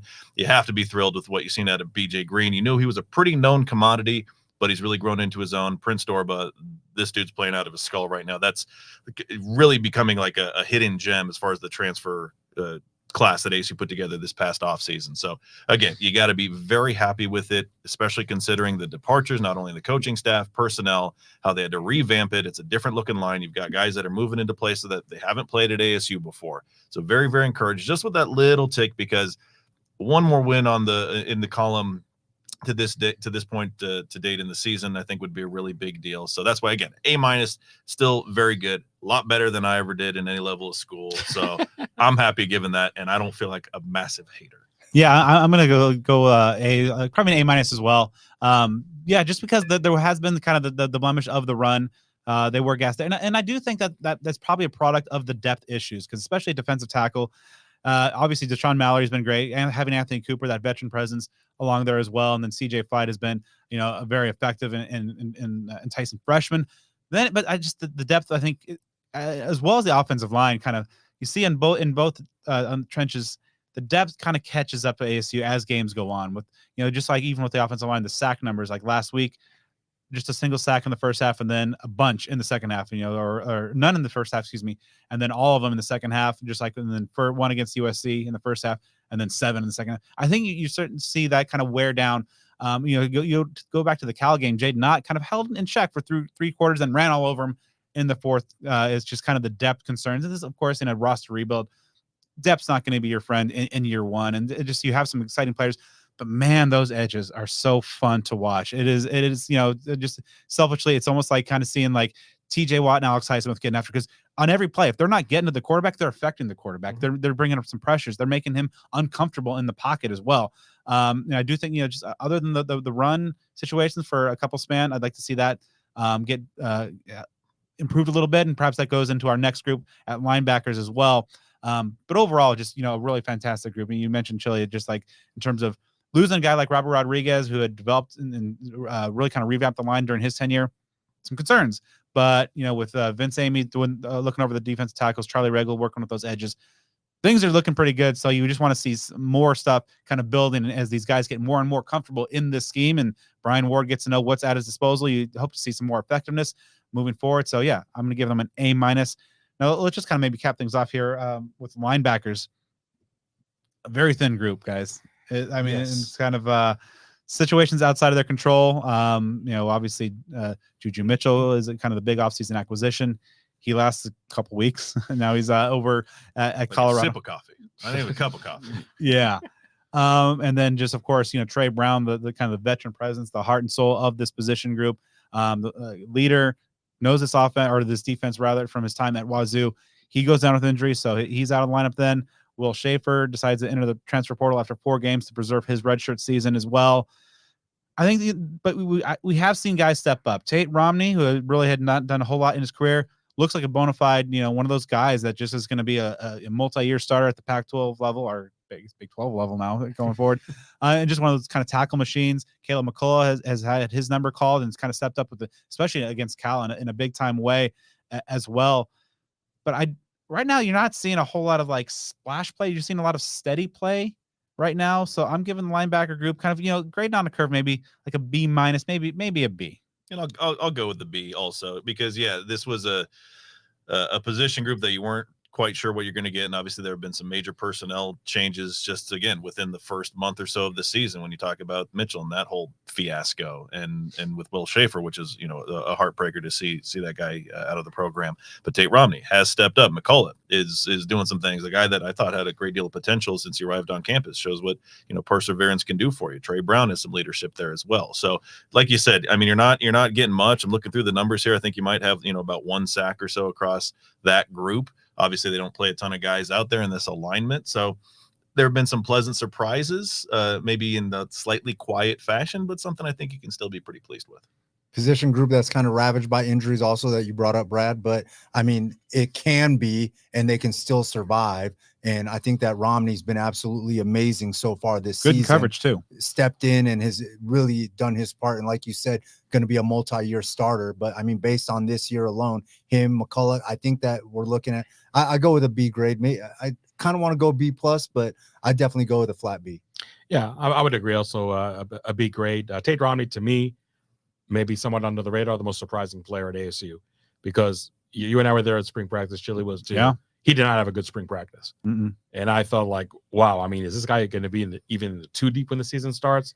And sure enough, this guy is a starter and playing well as a starter, and they needed him to play well with all the thin depth. So, you know, to tip of the cap to Tate Romney, who really didn't come with gaudy numbers at all from BYU. I mean, I don't think he recorded any stats over there. He just played in for 4 games or less. But yeah, I think you know, Tate Romney is maybe the biggest reason why I do give a B grade. Not disappointed in Trey Brown, and granted, you know, is injured as we speak, but I thought I would see just a little more from him. So maybe that's also contributing to my B grade. But this defense as a whole is doing great. I don't know if I would like point to the linebackers and say, oh yeah, because of the linebackers are doing great. I think that would be a false statement, but they're holding their own. They're doing okay. Be great for the linebackers. Yeah, I think, you know, that they've been steady, and yeah, with Romney, maybe it just took, you know, going from 44 to Chase Lucas's 24, and now that unlocked a new level for him as well. But yeah, he's been, you know, 44 has been a pretty good linebacker number. You got guys like Dale Robinson. I think Brett Wallerstedt wore it. It's a good fullback / linebacker number. That's all I'm gonna say. Yeah, and so, you know, James Jonkum's a guy that's been able to, or been asked to step up at times, just because this is so thin in terms of just, you know, the scholarship number guys, injuries, the transfer of Will Schaefer. But overall, yeah, I think they've been pretty steady. I'd just like to see them perhaps, you know, do a little bit more in terms of the game changing type of plays. So overall, pretty solid. But yeah, as we'll get to here in a moment with the secondary, you know, I think your strengths obviously on this defense very, you know, in the trenches up front and the line, some really talented guys on the back end. Just interesting situation again, kind of you know, at the linebacker group, just speaking for a few different reasons. But overall, you know, certainly not a weakness in whatsoever. So even though Saturday's game was warm outside, it was warm. Toasty. The temperatures are dropping double digits in the state of Arizona, Phoenix area. Why am I telling you this? Because you need to upgrade your wardrobe, right? Maybe get some long sleeves, some hoodies, something like that. If you're like me, you just rock tank tops all year long. The only place to do that at Cactus Sports, located at 514 South Mill Avenue in Tempe. You can put together the perfect Sun Devil fit from head to toe in just one stop with the best ASU merchandise around. Of course, at Cactus Sports. At Cactus Sports, they're as passionate about making you look your Sun Devil best as they are about supporting the maroon and gold on game day. So if you can't make it to that Mill Avenue location, start putting together your ultimate Sun Devil gear wish list online at cactussports.com. Those holidays are screaming their way toward us. You want to be prepared for that. Shop for all the Sun Devils on your list. Get it done here in October. Kick up your feet for the next 2 months. I think that would be a good thing to do. Shop online at cactussports.com. Stock up. Get some gifts for yourself. Everybody you know. Get some new Sun Devils. You know, that sort of influence and conversion is always a good thing. And hey, they offer free domestic ground shipping on orders over $75. So if you stock up, you get that free shipping. We all know that's a move when you're ordering things online. Follow them on Twitter, Instagram, and Facebook at Cactus Sports AZ. Cactus Sports, ASU alumni owned since 1992. Think local, buy local, be local. All right, now let's talk about the secondary for the Sun Devils. Now, of course, in this defensive scheme of Brian Ward, they play a base 5-man secondary. They got a couple corners. They got some, you know, safeties that include the nickelback position as well. Overall, pretty solid. I mean, the pass game or pass D is not giving up a whole lot of big plays, just 14 over 20 plus yards so far. That's top 30 in the country. Pretty good overall. You have your top 2 tacklers as a pair of safeties, and Shamari Simmons and Chris Edmonds. Not maybe necessarily what you would ideally want, but overall, I think this is a group that's been pretty good. Let's start things off. Chilly, what do you think about the DBs? I like the DB group. I like the personnel that they have out there. Edmonds is a stud. Simmons is playing well, and I love Clark. I love what he brings to the table. He's an absolute leader, and it just kind of exudes off of him, and you can kind of see that he's. I feel like he's the guy that the group rallies around. Florida solid. Torrance is great. The whole defense. I wish I could give the whole defense an A, but like I'd probably give them like a high B. I'd probably give them a high B. You got some of this stuff, some of this grading stuff with the Sun Devils this year. I think you got to throw the record and the scoreboard, out the window and just kind of grade what you see. And I think that the secondary is part of that. And I would give them a high B. And I'll go with a B+. So we're okay. We're getting it back on track here. All right. Finally, because if you look at the numbers, and again, because it is so difficult there's so many things that you have to factor in. So if you just really hone it in and just look at the performance on the field, I mean, you have 3 of these 6 games they've held opposing teams under 200 passing yards. Shedeur Sanders having 239. I mean, that was one of his poorest games of the season, because I don't know how much you can really count that Oregon game where they were getting blown out by halftime. So he played a full competitive game, only got 239 yards. Even Caleb Williams had 322, and that was one where ASU was able to do some things to remain in the game there. The one thing for me, and this goes for the entire defense as far as the to-do list, or a reason why it's not a higher grade, the lack of turnovers. You got to generate some turnovers. I mean, I don't even know how you do that from a coaching perspective, but that is the thing that needs to stack up here in the second half. So if they were to have some more of those to their credit, I'd even put them in the A range, but you got to be happy with what they're doing. But that turnover thing is really what's holding them back from an even higher score. Yeah, I would also give the secondary B grade. They're yielding 217 yards on average.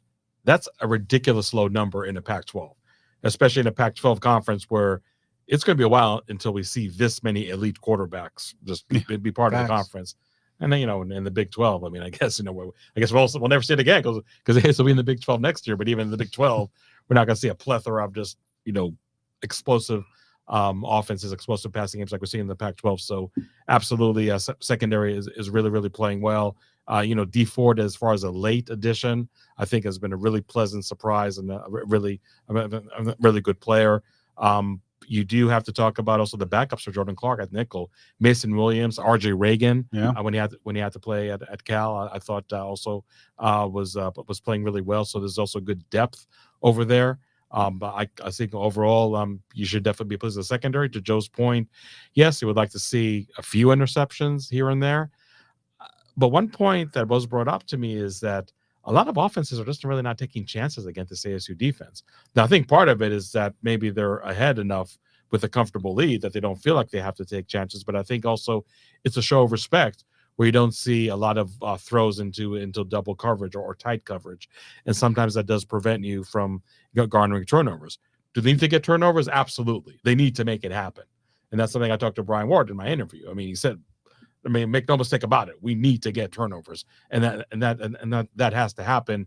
I'm really curious to see how it does actually take form, take shape in the last 6 games. But again, I just feel like offenses just feel like this is not a defense that you want to mess with, and you maybe just a little extra careful with ball security, a little extra careful, as far as throwing into coverage or just throwing it away. So that is part of that.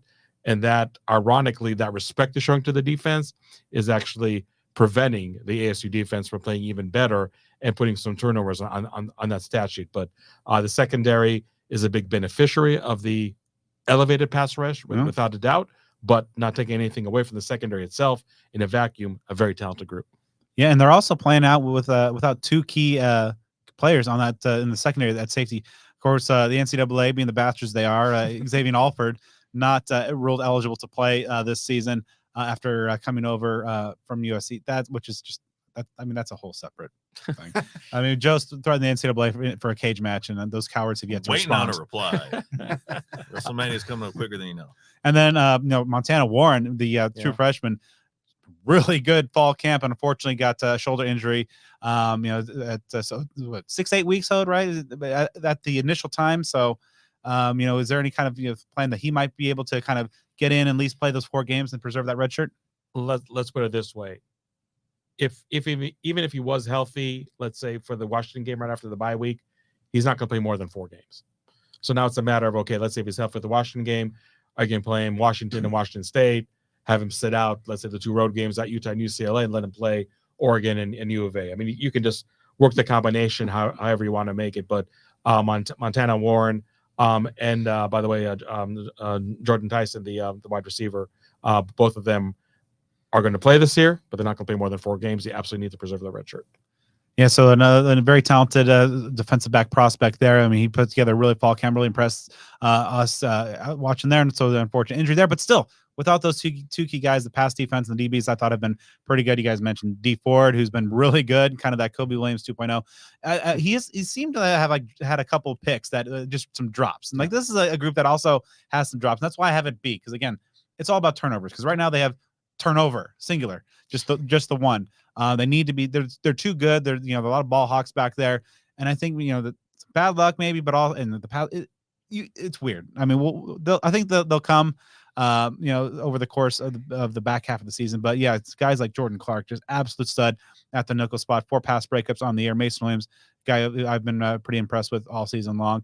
In Simmons and Edmonds, you have a pretty good safety combo there. And then Ro Torrance had 1 bad game, rebounded pretty well. He's got a couple sacks on the year. He was the guy in coverage, and perhaps we'll see what happened in the last deep bomb play against Colorado. Maybe it looked like there might have been a miscommunication in terms of the coverage scheme there. But overall, pretty good. Ed Woods has been really good as well. I've been impressed with him as well. A lot of very talented guys in the secondary, and so when you have the pass rush, as you mentioned, Hod, that makes your DBs jobs a lot easier, makes them look good as well. So again, as these guys become more comfortable in the scheme, that's something that Kenny Dillingham also talked about. Perhaps the turnovers could be a product as these guys get more comfortable. There's those kind of split second and split, just kind of fractions of an inch type of thing. Maybe you get a hand in a passing lane a little bit more because you feel more comfortable as to where you're supposed to be. We'll see if those ultimately come down. But yeah, some pretty good players in that secondary, and they're playing pretty well so far this year, as we seem to all agree.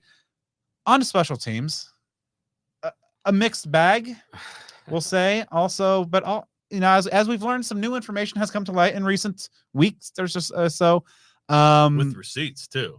Yeah, that's the interesting part about it. Yeah, it's like, forget about HIPAA, man. Yeah, right. Well, let's start right there. The punting game with Josh Carlson was bad. After the Cal game, Kenny Dillingham mentioned that this is they cost about 60 yards of field position that he equated to 3 to 6 points on the scoreboard.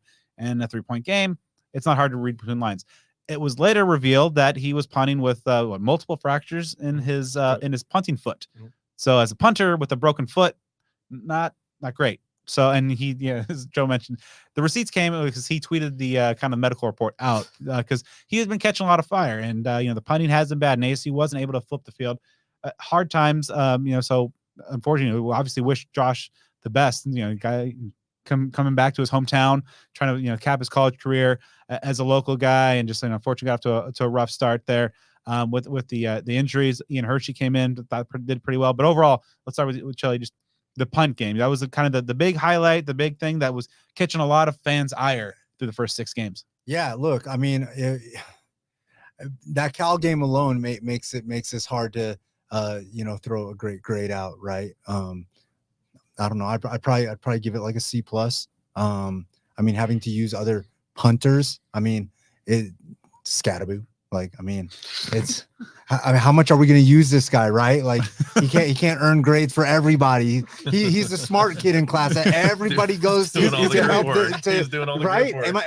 Am I right though? Like, if he's going to be the kid with like the 4+, like the 4.7 GPA, yeah, just like all the 5.2 GPA, together. something ridiculous. But look, I feel for the Carlson injury situation, but I don't know. I'd probably throw like maybe like a low B, like a high C. I mean, knowing the injury thing, I mean, it's like finding out that somebody was like deathly ill but trying to take a test. So Yeah, With the kid bad at math, taking the math test. Say the no, education and that's knowledge. that's way different. But this I'll throw I'll throw a C grade at this. Yeah, I would go with Chilly to throw just a solid C. I mean, the punting situation has absolutely been horrible. But let's also talk about what's happening now with Ian Hershey. I think the transfer from Idaho State had a good game. Maybe not like gaudy statistics, although it was definitely a step up from Josh Carlson. But he landed more punts than 20, and that sometimes your stats can't be all that great punting wise, depending on where you are on the field. And the fact that I was able to land 3 punts, in the 20. And then rely on Cam Scadaboo, for one more. Heading into the game, the Carlson had 1 through the first 5 games, and Scadaboo's 1 official punt with 1 for 53 is also pinned, and then Hershey comes in and gets 3 in 1 game. Yeah, and I'll just expand on my grade and talk about just the other aspects of the special teams. We don't talk about the long snapper because long snapper's doing a great job, Slater. So you never, if you don't hear his name, he's doing his job. They're doing a great job. Dari Longetto. I mean, sure, everybody's going to point to that blocked field against Colorado in a 3-point loss. So yeah, what have, could have, should have, but otherwise, I think he really has done a good job. It was perfect actually up to that point. I think his touchback ratio is pretty good too. So I think that guy's definitely been solid. In terms of the return game, I think Badger again just as his wide receiver duties are really showcasing a better performance. That's trickling down maybe as you would expect to his kick return game. I believe against Cal he had 200 all-purpose yards, and a good chunk of that was because of his kick return. I feel like he's going to return one for a touchdown at some. He's gotten close a few times. They are very, very close. If you watch a film, they're very, very close for that one. Melkman Stalwell and Gio Sanders. I'm sorry, was it Gio Sanders or Javen Jacobs? I'm now drawing a blank. Last week we saw actually both of them lining up. Yeah, both of them have seen time at punt returner. Yeah, so both of them were there, but that was on like a one-off. So I wonder like if that's something in Charlie Ragel's lab that's going to be cooked also for the second half of the season. I thought that was interesting. But even the punt return numbers are not bad. They're just they're fine. They did a good job really preventing big returns up until that Cal game, a 51-yard punt return, which the great defense by ACO limited him to a field goal. But that's one big punt return too many, and against other teams that might cost you even more than it did against a team like Cal, where you could still almost win that game just because they get the caliber of opponent. But I think special teams has really been solid now that they got the punting woes behind them. And again, Carlson, Hershey, he always got Scadaboo as plan B. It's all good. So for me, if we're doing special teams as a whole, I'll go with the C+, kind of similar on par with the others here. I mean, what they've said is what you need to hear. I've been pretty pleased with Longetto. I didn't like the call to even kick it in that scenario last week, so I'm not putting a ton on him, especially when it gets blocked. Carlson, I feel for him, man, because that guy loves being here. That guy loves being a Sun Devil, and so those are the kind of guys that choose to come back here when they have the opportunity. You want to see them flourish, and it kind of leans itself into what we've been talking about before. It's hard to be completely objective when you find out that this guy has been playing with some legitimate injury issues for a while. So that's, but it is what it is. We have to evaluate the play on the field. Hershey, I thought, looked dang good last week. And if that can continue, that's a real interesting thing right there. So this is another area where I expect and hope that it'll get better over the duration of the remainder of the season, because that punter is the X factor here. If he even had like average to even slightly above average punting to date in the season, this would be a mid to high range B, because I think the other areas have been good with some even significant performances like you've seen with Elijah Badger on kick returns. So again, this was an area that drew a lot of ire from the fan base over especially the first 5 games, much less against Colorado. And I would anticipate, and again, hopeful anticipation that clamoring kind of minimizes over the remainder of the season, because I think they got a punter that can get it done. Yeah, so I'm giving it a C+ as well, just because, Joe talked about earlier, we're taking away kind of the extra factors and just, on the field performance. Punting was bad and has cost ASU numerous times throughout, and just in kind of the field position battle. But, of course, wish Josh well, and that obviously the injury is a factor. But so if Hershey's able to kind of man the the fourth down for the next couple of weeks and or however long he is called upon with a similar type of performance, getting those punts inside the 20. I think you have Longetta, who, outside of the block, not his fault, has been, perfect on the year. Badger's going to break one for a touchdown at some point. The kick coverage has been amongst the best in the nation. Overall, pretty good. And so, yeah, I think, but it's hard to overlook just the ultimate field position, kind of behind the 8-ball situation ASU was for a number of games, and just the inability to flip that field played a factor. And I think that if Carlson perhaps was fully healthy, and we've seen him in practice, when he's presumably not hurt, be launching, more effective punts. And so if you kind of woulda, coulda, shoulda, but that's a situation that you ultimately have to factor in. So I'd say C+, but again, kind of like with some of the other position groups, trending up. All right, so now it's time to dive into the coaching staff here. And of course, first year head coach Kenny Dillingham is kind of learning on the job, a little time, kind of, taking some bumps and bruises a little bit and learning, but also some good things, some bad things. Let's dive in. Guys, we're going to grade Kenny, and then we're also going to grade the offensive staff and the defensive staff. Hod Rabino, what do you think? Yeah, I think I would give Kenny Dillingham a B grade. Like you said, he really is learning on the job. Some fourth down calls were like, "I really sure about that one?" And they did come to bite him at times.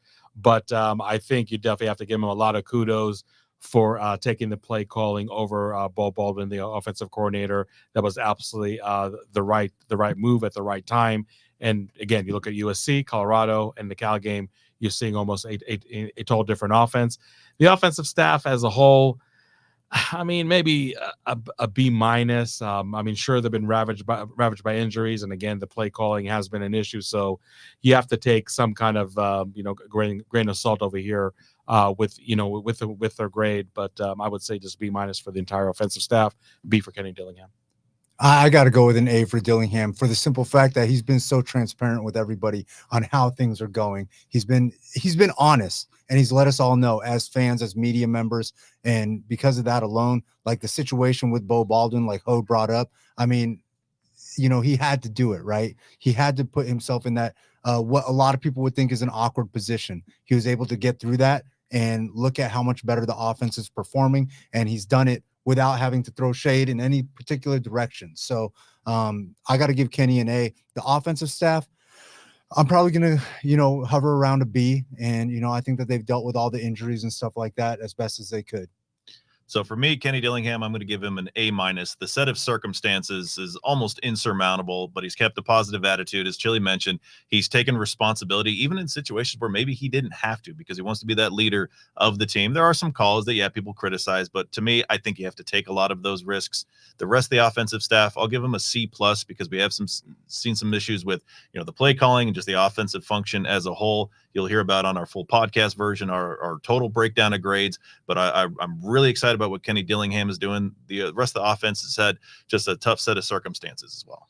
Yeah, I think Kenny, like when you kind of throw the bowl ban, the injury streak in there, and just kind of the on the job training. I mean, he is a 33-year-old head coach, kind of feeling the way out, and a team that's going through a full rebuild. He's brought in 78 new players. There's new schemes on both sides of the ball. It's a pretty difficult situation. So I would say that there have been some missteps, but I also like the aggressiveness that he's had, and especially with the play calling. Kind of like the season doesn't really matter in terms of wins, losses with the bowl ban. So let's go for it. Let's see what we can do. I appreciate that. So I'm going to give him a B+.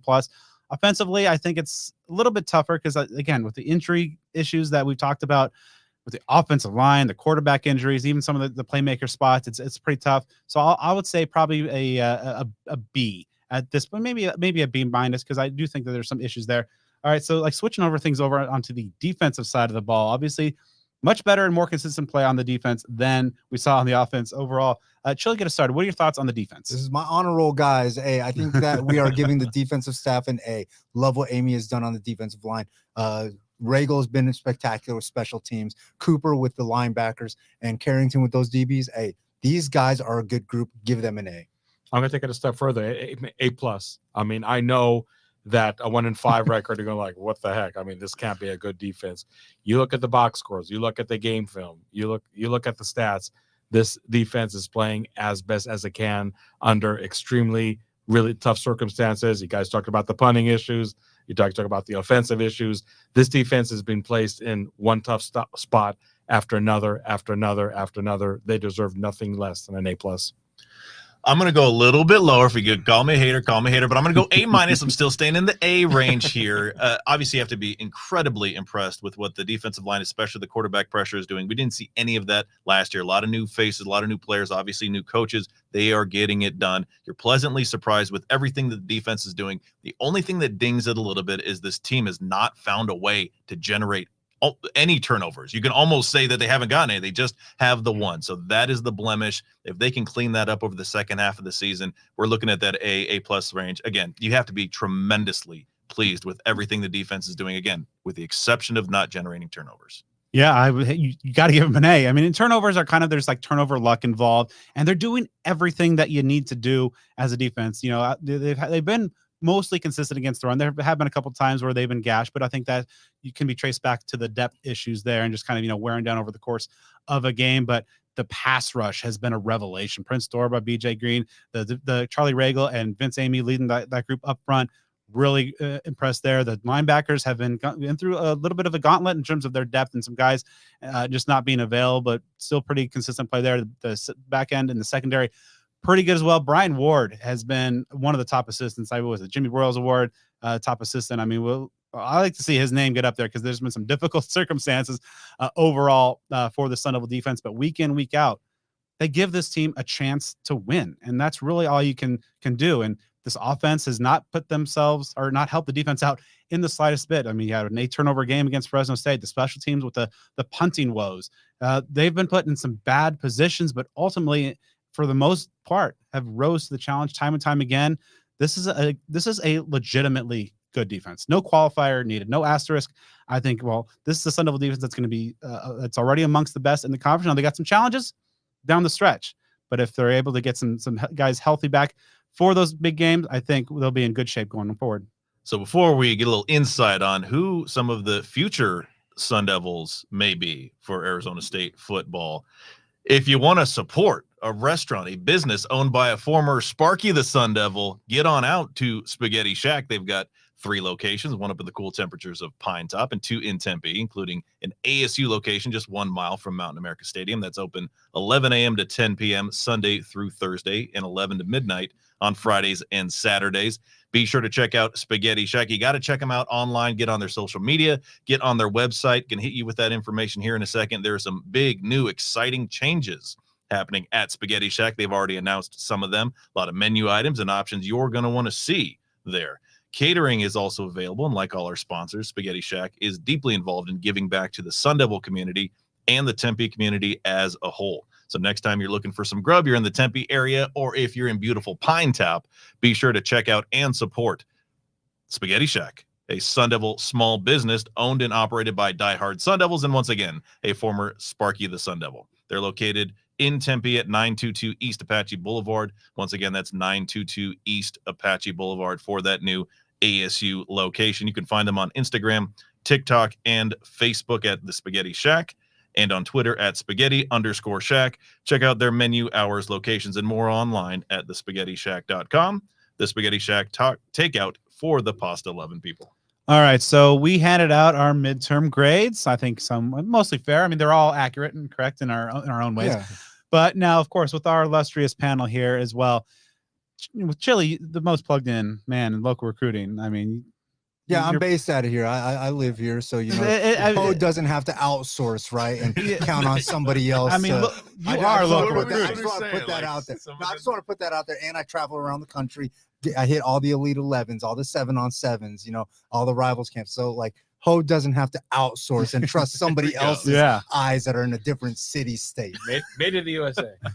So obviously, out there. A long way to say the most plugged in source for local recruiting information. So we would be remiss if we did not tap into this vast well of knowledge. So Chilly, you know, starting off, you know, it's been about 11 months since Kenny Dillingham arrived in Tempe and started this new era. And we know how the local recruiting efforts under the previous staff went, failed to go, never tried to go. Right now, overall, with your fingers on the pulse and as dialed in as you are, how has Kenny Dillingham and his staff in their efforts to kind of revitalize the local recruiting been received so far 11 months in? Well, let's start with this 24 class real quick, which I think Coach Dillingham and his staff, Coach Regal, Amy, and all them, Coach Moz, they've done a great job, absolutely great, because they came in late for the 24 class. They were able to lock up Dylan Tapley, and I know that there were some rumors that Dylan Tapley took a token trip down to that other school down south, right? And it's so crazy that right after that happens, Elijah Rushing decommits. I'm not saying that, and look, You're not saying I'm what not you're saying saying? anything, but I am saying like it's just crazy how that all kind of fell together. Dylan Tapley is a spectacular two-way athlete that I think is such a literal catch for ASU. A Rivals 4-star, right? Yeah, Rivals 4-star, long possession receiver at the college level, I think. And, he flips and he plays safety. So I'm not sure what side of the ball they're going to use him on. Plaz Johnson over at super reputable Chaparral. He's an absolute stud, currently recruited as a DB, but can do a lot on offense also. And then they found some real gems in Ramar Williams over at Eastmark and James Giggy at Bradshaw Mountain. And if I don't mention Canyon Floyd, elite level punter who's doesn't have a broken foot. And he can, no. And I just say that because I think that Carlson is an elite level punter, but he just happens to have a broken foot right now. So Canyon Floyd's an absolute stud. And Is he still averaging over 50 yards a kick? Yes, I think he is. He And did last year. I got to watch him. I got to watch him versus Pinnacle, and I got to watch him pin Pinnacle in some tough situations during that game. So they got some dudes. They got some dudes that are ready to come in and that are excited. Dylan Tapley is heavily recruiting one of the top 2025 prospects in the country locally, Notre Dame Prep's Cooper Perry. So you always got to be excited when stuff like that goes on. Yeah, and so like overall, when you talk about like the staff and the schools, obviously the Valley has so many powerhouse schools now, and the way the talent development has really kind of shifted in the last 10, 15, 20 years. How are the relationships with ASU and these schools around? Because obviously they, talking to some those that had suffered and had afraid. How have they been repaired in the last 11 months? After every Sun Devils home game, during every Sun Devils home game, I do this report. It's called the Sideline Sightings. It's exclusive to devilsdigest.com. And, I get to talk to a lot of these recruits about, their visit, what they saw at the game, relationships with coaches and stuff like that. And I know that Coach Amy has this great relationship with a 2025 prospect from Liberty, Caden Branson, who's an absolute stud. And Liberty's become a powerhouse nationally. They're doing very, very well. And Caden Branson's a big part of that success over there. I know that I know that Coach Amy's probably going to try to find a way to squeeze into this rushing sweepstakes if he can. I know that everybody's pointing to Oregon and Coach Lapoy having made an appearance over there, but I know for a fact that Coach Amy has a relationship with rushing. So I'm super excited to see what happens over there if we can get in on that. And rushing wants to be a hometown kid. People are overlooking this. This is an Arizona product that all he ever wanted to do was put the state on his back. Unfortunately, U of A did not give him that opportunity. ASU is ripe and ready, and they would love this chance. And hey, rushing, if you are listening, Elijah, hey, give Coach Amy a chance. Look at what he's doing with this defensive line. So I think that all ASU fans should be excited about what's about to happen. And Coach Dillingham, that 25 class is looking really, really good. Butter Tollefson already committed, super talented quarterback, super talented flamethrower that I've seen at Elite 11 numerous times. I think the recruiting situation is in tow over here, and Carrington and Samples are doing a great job in Texas. And ASU in the Big 12 next year is going to get better. So, Chilly, now when it comes to local recruiting, is it that 25 class? Because I think that the fans need to have appropriate expectations here and understand how long it takes to develop relationships, especially when there were severed relationships. Do you see that being the point? Is the 24 one where there can make some noise? I know there are some elite prospects across the state that are committed outside the state, outside the Pac-12 conference. So for the hope that the Sun Devil fans have of this local recruiting really hitting its stride, how do you see that?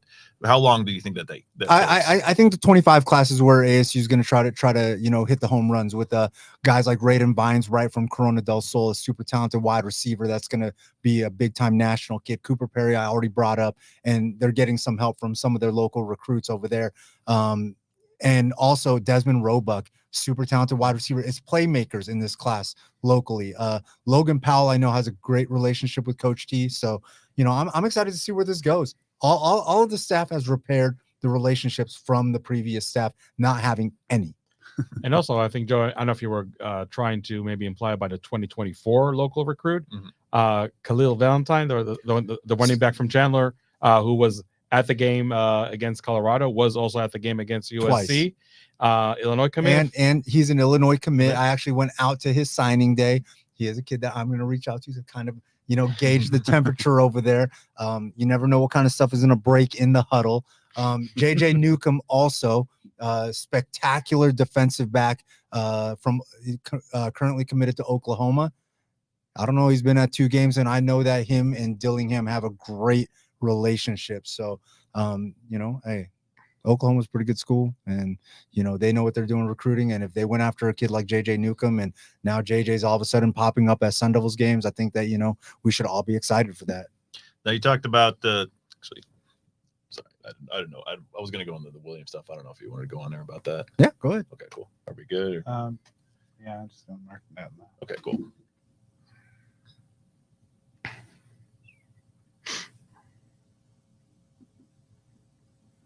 All right, go.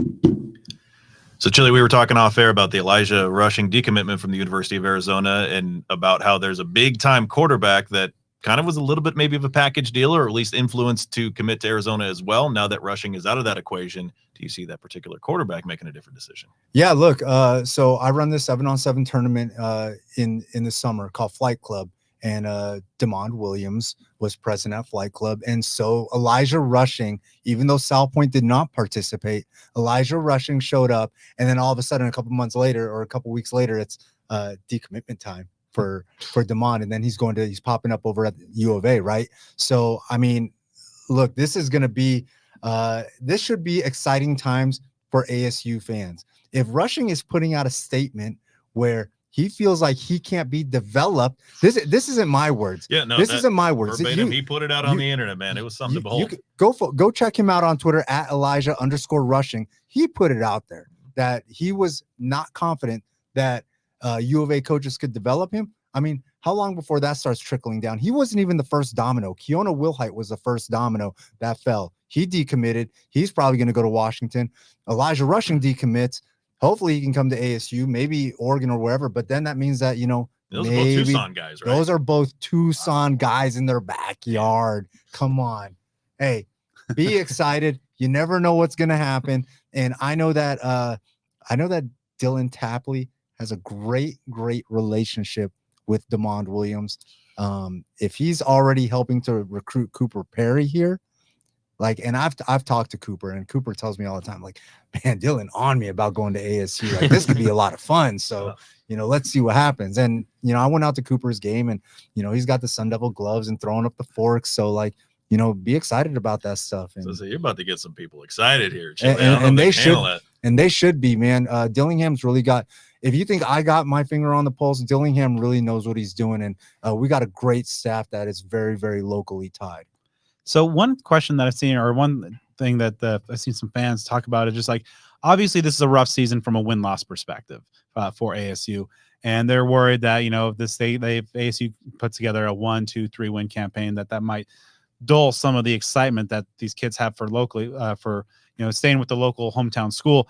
Do you feel that that's a factor at all, or do you think that the recruits kind of see the big picture, that this is kind of year one of a major rebuild by Dillingham, that they maybe want to get on the ground floor? In my conversation with some of the recruits, some of the high school kids still, they're kind of looking at this like just the preview year. This isn't even like year one for them. They're just looking at what Dillingham's doing, the excitement at the stadium, with the back-to-back sellouts. Hopefully something like that can continue. Look, the reality is I know that, we're probably not going to get as full of a house until maybe Oregon and U of A, right? But that's still opportunity for us. The next game might not look as big as these past two, but hopefully there can be some excitement there. I know that these kids absolutely love seeing the student section full, and they've all kind of zeroed in on that. They love that the student section has been full for, I think, all of these games, right? Dillingham has really gotten the student section involved. So that's been the target for them. see the student section full, eventually everybody else is going to come anyways. And if they don't, then the student section might end up buying all those tickets too. So we might just have one big student party, and the kids are going to love that. I'm here for it. All right. So obviously a lot of amazing and interesting, intriguing stuff as sign day approaches in December. And of course, the future classes that Dillingham and staff have laid their foundation for. Chilly and staff are going to be covering that DevilsDigest.com, of course, into the huddle. And so that's going to do it for this week's episode of Speak of the Devils. I'd like to thank our illustrious panel here, Hod Rabino and Chilly. Obviously, Hod, you told our folks earlier about all the ways that they can keep up with you. Chilly, how can the folks stay along with all the great stuff you're doing? Instagram, Twitter, Snapchat, @JustChilly. Any questions that you have regarding, ASU Sun Devils recruiting, find me, hit me up. Like I said, I do an article for Devil's Digest, exclusively for Devil's Digest, from a locally based person. So if you want the truth, I'm going to let you know. DevilsDigest.com, and, they'll show me love too. All right. And make sure you stay with the show on the social media side, on Twitter @SOTD Podcast, on Instagram @Speak of the Devils. You subscribe to the YouTube channel. We're on Facebook as well. And you can follow me on everything social @BDenny29. I've kind of thought about it. Have we officially given up on the whole Threads thing? Did that No. go? We're still holding That's on. a thing? Threads still has a chance. Okay. Threads still has a chance. It's going to get integrated into Instagram at some point, right? It's It has to. always- Yeah. Somehow, we'll see. But Threads does have a chance. It's gonna be like Wolf on The Office, where it's just like one major thing. Yeah, on Threads @Speak of the Devils. Sure, there you go. Hey, you can follow me on all the things. Joe Healy 42. Huge shout out, of course, not just to our wonderful guest panel. Really appreciate catching up with you guys as always. Huge shout out to our sponsors, including Sun Devil Family Charities, a 501c3 nonprofit organization created primarily for the purpose of raising funds to provide financial assistance to Arizona State University alumni, students, staff, and immediate family members adversely affected by medical issues. Monetary donations, of course, are always appreciated, and those go to support those in need due to unexpected medical conditions. They also have volunteer and sponsorship opportunities available that you can learn about on their website. We've been talking about for the past several weeks. This weekend, October 14th, it's, of course, the bye week for ASU, so not as much to do on a Saturday. Sun Devil Family Charities presents its Fall Fling at the Mile, a fundraiser cornhole tournament at 100 Mile Brewing Company near Scottsdale Road and the 202. Those who are participating, you can win some cash money by doing that. Go out and support. Check them out. Have a couple drinks. The weather's going to be wonderful. Again, supporting an incredible Sun Devil cause when ASU's on a bye week. That sounds like a heck of a Saturday to me. To check out information about that event and Sun Devil Family Charities as a whole and other ways that you can support them, check them out online at sundevilfamily.org. And of course, be sure to follow them on Instagram @SunDevilFam and on Twitter @SunDevil_family. And once you're done supporting our amazing sponsors and subscribing to the huddle on DevilsDigest.com, drop us a 5-star review on the podcast platform of your choice. We'd greatly appreciate it.